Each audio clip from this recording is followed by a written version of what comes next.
How about you cut back on the woke so that you can actually turn a profit to make enough money to continue to make good stuff? That's all you need to do. We all know this. You need to cut back on the woke. If it wasn't woke, we guarantee, if it wasn't woke and y'all was doing what made everything popular, and you just keep doing that, that's, when I was in sales, the best salespeople out there always stuck to a script, to a particular agenda and plan that they had for getting the customer's business. See, as a salesperson, you understand what sells to the majority of people. You won't get all the sales, but if you're a great salesperson and you stick to what works, you will get the majority of your sales. There was a point where I was so good at my job that there was no, I'm not getting the business. It was, I have 5 appointments tomorrow. Okay, that's 5 more sales. Okay, so by the end of the month, I have 3 more. Okay, I'll hit my number. I'll get my bonus. Cool. Yeah. It was just, I just knew. I didn't change things up. Start preaching things and telling them things they didn't want to hear. It says here that CEO of Disney, Bob Iger, that rhymed, I had to play the game, Burns, announces the company will pull back. Not pull out, that's something different. Pull back on Marvel and Star Wars content. It says here, since rejoining Disney as CEO in late 2022, Bob Iger has worked, just had some broccoli, to turn the company's financial course around. Speaking to CNBC on July 13th, the executive gave some insight into the kind of content and the conglomerate will be focusing on in the coming years, including less Marvel and Star Wars movies and TV shows as it trims its overall output. Look, it never had to do, it never, ever had anything to do with how many you were putting out. It had to do with how much woke you was putting out. That was the problem. We all know this.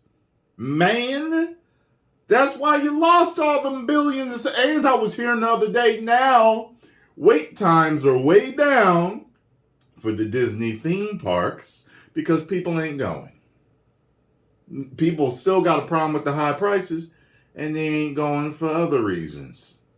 Yeah.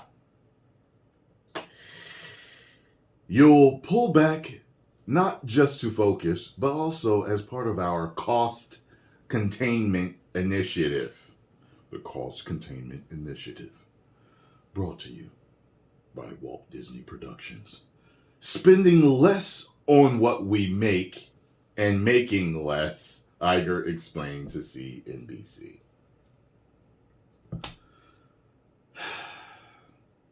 Disney announced a company-wide reorganization earlier this year that would cut costs by $5.5 billion, $3 billion of which would be slashed from content excluding sports. Recent films from Marvel flicks like Ant-Man and the Wasp, Quantumania, to the animated movies like Strange World have underperformed at the box office. To help save money, the company is re-strategizing around what it creates and releases. I think we just have to look at what characters and stories we're mining. And you look at the trajectory of Marvel over the next 5 years, you'll see a lot of newness, Iger said in March. Though Disney's Pixar arm had a few misfires lately, Iger noted that Marvel's expansion into TV has been a great asset to the company. That rhymed, I had to play the game. Bars, it says it right there. and exemplifies its zeal to beef up its original streaming content. The success of recent Marvel movies like Guardians of the Galaxy Volume 3 indicated that the Marvel Cinematic Universe isn't a complete financial bust yet, and I'll add something in there if you return to doing what you were doing. That's why apparently the movie was supposed to come out a lot earlier anyway, so it was made at different times. A lot of people were telling me it was supposed to come out sometime after Endgame, like kind of soon after Endgame, but it never did. So I guess they hadn't fully washed their product in woke detergent yet. And yeah, at the same time, Iger noted that Marvel movies in the theaters have suffered due to audiences' diluted focus and attention. As a result, its increased streaming push. Diluted focus and attention. Your movies are diluted. The TV shows are diluted. And Mr. Iger knows this. This isn't something that I have to tell him. He knows. You know what I mean? You don't get to that position being a stupid person. You get there being a hardworking, intelligent person. And I know he knows. Marvel is a great example of that. It had not been in the television business at any significant level. Not only did they increase their movie output, but they ended up making a number of TV series, Iger said.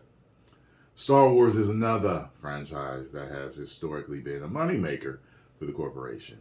There hasn't been a Star Wars movie in theaters since 2019. With the cut down, that's a while. I didn't even think about that. Wow. With the company instead drilling down on Disney Plus series like Andor, which people loved, and Obi-Wan Kenobi, which people didn't love. And I thought it was okay. Both of which just racked up Emmy nominations alongside The Mandalorian, which was mostly good. While people can still expect to see Marvel and Star Wars content in the coming years, we probably won't get inundated with movies and TV shows in the universes like we have been for the past decades. You already know you'd be making hand over fist at if you just stuck to what you know. That rhymed, I played the game bars. You stuck to what you knew. And it's funny, people, oh, it's BlackRock. Well, if BlackRock is financially supporting these companies and keeping them afloat, then why are they doing stuff to cut costs? I'm not saying that they're not. They don't have a hand. I don't know. I don't really. I've seen a few things on it, but I just don't know. But the fact of the matter is, God, they give me so much material to talk about, man. They do. They do. Always remember, Tyrone Magnus never changed. He stayed the same fan he'd always been. The producers of the movies, the makers of the movies and television shows that he watched and he loved so much, when you met him in 2012, changed.